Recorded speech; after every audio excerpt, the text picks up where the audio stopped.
नमस्कार, मी मारुती गुंडिले. आपण पाहत आहात केजी न्यूज इंडिया मराठी.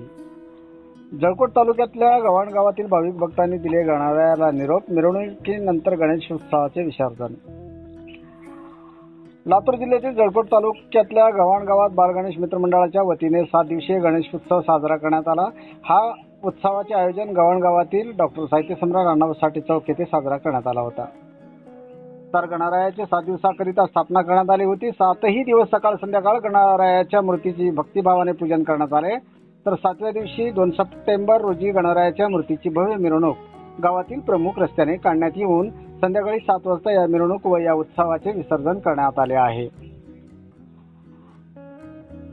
या उत्सवात पोलीस प्रशासनाकडून पोलीस अधिकारी मारुती जायभाई, रोहिदास सांगळे यांचीही प्रमुख उपस्थिती होती. मंडळाचे प्रमुख अमोल निर्णय, अध्यक्ष सचिन गोडके, कार्याध्यक्ष सदाशिव गोडके, उपाध्यक्ष बालाजी हुगे, सहमंडळाचे कार्यकर्ते रामेश्वर कार्लेवाड, गणेश सांगवे, पांडुरंग वजिरे, डी.आर. गोडके, व्यंकट भोईनवाड, यादव रेकोळवाड, भागवत भोईनवाड, गणपती भोईनवाड, कैलास गोडके, विकास वजिरे, विशाल वजिरे व समस्त गव्हाण गावचे गावकरी यावेळी मोठ्या संख्येने उपस्थित होते. जळकोट प्रतिनिधी गणपत वजिरे. आपण पाहत रहा KG news India Marathi. Video पॅलेसला सबस्क्राइब करा आणि बेल आयकॉनवर क्लिक करायला विसरू नका.